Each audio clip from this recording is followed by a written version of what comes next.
بسم الله الرحمن الرحيم۔ السلام علیکم ورحمۃ اللہ وبرکاتہ۔ آپ دیکھ رہے ہیں ہمارا یوٹیوب چینل خطبات اسلامک آفیشل۔ سامعین محترم، اگر آپ اپنے دشمن کو زیر کرنا چاہتے ہیں، آپ اپنے دشمن کے شر سے بچنا چاہتے ہیں، اگر آپ اپنے دشمن سے جیتنا چاہتے ہیں، اگر آپ اپنے دشمن کو ذلیل و رسوا اور ہلاک کرنا چاہتے ہیں، تو آج میں آپ کو سورۃ فیل کا وظیفہ دے رہا ہوں۔ آپ اس کو پڑھیں، انشاءاللہ جو آپ کا دشمن ہے وہ زیر ہوگا، آپ اس پر حاوی ہو جائیں گے اور آپ کا دشمن جو ہے وہ ذلیل و رسوا ہو جائے گا۔ اور اگر پھر بھی رسوائی کے بعد بھی وہ اپنی حرکتوں سے باز نہ آیا، اپنی دشمنی سے باز نہ آیا، تو وہ تباہ و برباد ہو جائے گا۔ اب سورۃ فیل جو ہے، اس کا اگر آپ شان نزول دیکھیں تو اللہ تعالیٰ نے اس کے اندر ایک بہت ہی بڑا واقعہ کا ذکر فرمایا ہے۔ رب نے فرمایا کہ جب ہاتھیوں والے آئے اللہ کے گھر پر، یعنی کہ مکہ خانہ کعبہ کو گرانے کے لیے جب آئے، تو اللہ تعالیٰ نے غیبی مدد کی اور چھوٹے چھوٹے پرندے آئے اور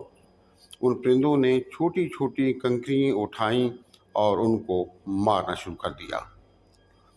دیکھنے میں وہ پرندے جو ہے وہ چڑیا سے بھی چھوٹے تھے، اور جو وہ کنکریاں اٹھا رہے تھے وہ بالکل باریک چھوٹی چھوٹی سی کنکریاں تھیں، لیکن اللہ نے ان کنکریوں کے اندر اتنی طاقت ڈال دی تھی کہ وہ کنکری جب وہ پرندے پھینکتے ہاتھیوں پر لگتی تو بڑے بڑے ہاتھیوں کے ٹکڑے ہو جاتے۔ آپ آج کے دور میں یوں سمجھیں کہ جیسے کہ کوئی ایٹم بم ہوتا ہے، کہ جب ایٹم بم آ کر گرتا ہے تو ہر طرف تباہی ہو جاتی ہے، تو اللہ تعالیٰ نے ان کنکریوں کے اندر اتنی طاقت عطا فرمائی۔ تو اب سورۃ فیل میں اللہ نے اتنی طاقت رکھی ہے کہ اگر آپ حق پر ہیں اور کوئی آدمی آپ سے ظلم کر رہا ہے، لیکن شرعی اعتبار سے وہ واقعی ظلم بنتا ہے، تو آپ اپنی طرف سے پوری کوشش کر لیں کہ وہ آپ کے ساتھ دشمنی کرنا چھوڑ دے، آپ کوئی بھی طریقہ اختیار کر لیں، لیکن وہ یہ وظیفہ کرنے سے پہلے کسی اچھے پڑھے لکھے آدمی کے ساتھ مشورہ ضرور کر لیں، آیا کہ وہ اس پر وظیفہ یہ پڑھوں یا نہ پڑھوں، کہ بسا اوقات چھوٹی چھوٹی باتیں ہوتی ہیں اور آپ لوگ غصے میں آ جاتے ہیں اور غصے میں آ کر اسے دشمن بنا لیتے ہیں اور ایسے وظائف پڑھنا شروع کر دیتے ہیں، تو ایسے کبھی بھی نہیں کرنا چاہیے۔ ہمارے بتائے ہوئے وظائف کی اجازت کے لیے لازمی ہے کہ اگر اب تک آپ نے چینل سبسکرائب نہیں کیا تو براہ کرم چینل کو سبسکرائب کر لیں، ویڈیو کو صدقہ جاریہ کی نیت سے زیادہ لائک اور شیئر کریں، کمنٹ سیکشن کے اندر اپنا نام، اپنے شہر کا نام اور سلام کا جواب لازمی دیا کریں۔ سامعین محترم، جیسے کہ میں ہر ویڈیو کے اندر آپ سے عرض کرتا ہوں کہ ہماری جتنی بھی ویڈیوز ہیں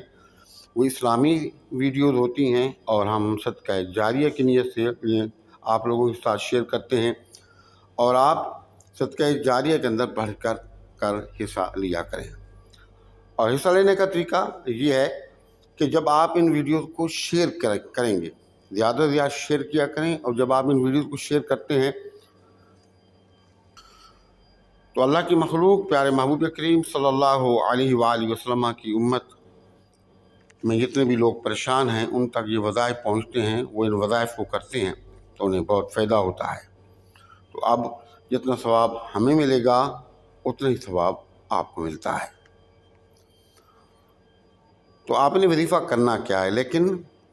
ایسا دشمن ہو جو شرعی اعتبار سے آپ کا دشمن ہے، جان کا، مال کا، اولاد کا، آپ نے بہت کوشش کر لی لیکن کوشش کرنے کے باوجود وہ دشمن آپ کی جان نہیں چھوڑ رہا، تو پھر کسی اچھے شریعت کے پابند آدمی ہو اس کے ساتھ جا کے پہلے آپ مشورہ کریں، اور جو آپ کا معاملہ ہے وہ ان کے سامنے بیان کریں، مشورہ ان سے لیں کہ آیا کہ مجھے اس صورتحال میں اس آدمی یا اس دشمن کے خلاف یہ وظیفہ پڑھنا چاہیے یا نہیں۔ چھوٹی چھوٹی باتوں پر آپ نے اس وظیفے کو قطعاً نہیں پڑھنا ہے، ورنہ فائدے کی بجائے نقصان ہوگا۔ آپ نے نماز فجر پڑھنی ہے، اور نماز فجر پڑھ کے جہاں آپ نماز پڑھیں گے وہیں پر بیٹھ جائیں، اور بیٹھ کر ایک تسبیح بغیر بات کی استغفار کی پڑھیں، اور ایک تسبیح آپ نے ولا حول ولا قوت الا باللہ العلی العظیم یہ پڑھ لیں۔ اس کے بعد آنکھیں بند کر لیں، اور جو آپ کا دشمن ہے اس کا تصور کر لیں، اور تصور کرنے کے بعد اول اور آخر 11 مرتبہ درود پاک اور درمیان میں 11 مرتبہ آپ نے سورۃ فیل کو پڑھنا ہے۔ چھوٹی سی صورت ہے، بسم اللہ الرحمن الرحیم، الم تر کیف فعل ربک باصحاب الفیل الم یجعل کیدہم فی تضلیل وارسل علیہم طیرا ابابیل، یعنی مکمل آپ نے صورت کو 11 مرتبہ پڑھنا ہے، لیکن توجہ کے ساتھ اور اس آدمی کا تصور کر کے۔ جب آپ پڑھ لیں گے تو اس کا ثواب حضور نبی کریم صلی اللہ علیہ وسلم، آپ کا باعزاد، آپ کے صحابہ کرام ازواج مطہرات کو ایصال ثواب کریں، اور اللہ کے حضور دعا کریں، مالک کریم یہ جو میرا دشمن ہے جس وجہ سے میں پڑھ رہا ہوں، اس کلام کا مجھے اجر و ثواب بھی عطا فرما، اور اپنے فضل و کرم سے اور اس کلام کی برکت سے جو میرا یہ دشمن ہے ان سے اور ان کے شر سے اور ظلم سے ہمیں بچا لے، اور ان نیک ہدایت عطا فرما۔ دعا آپ نے یوں ہی کرنی ہے، یا اللہ انہیں ہدایت عطا فرما۔ ہدایت کا لفظ لازمی دعا میں کہنا ہے۔ دیکھیں، اگر ہدایت مل جاتی ہے تو اللہ رسول کا وہ تابعدار ہو جائے گا، تو وہ آپ کے ساتھ دشمنی کرنا بھی چھوڑ دے گا۔ تو یہ لفظ آپ نے لازمی کہنا ہے دعا میں، یا اللہ اگر اس کے نصیب میں ہدایت ہے تو اس سے ہدایت عطا فرما، اگر اس کے نصیب میں ہدایت نہیں ہے تو اسے تباہ و برباد کر دے۔ بس چند دن آپ نے مسلسل اس وظیفے کو کرنا ہے، انشاءاللہ اس دشمن سے آپ کی جان چھوٹ جائے گی۔ ہمارے بتائے ہوئے وظائف کی اجازت کے لیے لازمی ہے کہ اگر اب تک آپ نے چینل سبسکرائب نہیں کیا تو براہ کرم چینل کو سبسکرائب کر لیں۔ ویڈیو کو صدقہ جاری ہے کہ اس سے زیادہ لائک اور شیئر کریں۔ کمنٹ سیکشن کے اندر اپنا نام، اپنے شہر کا نام اور سلام کا جواب لازمی دیا کریں۔ السلام علیکم ورحمۃ اللہ وبرکاتہ۔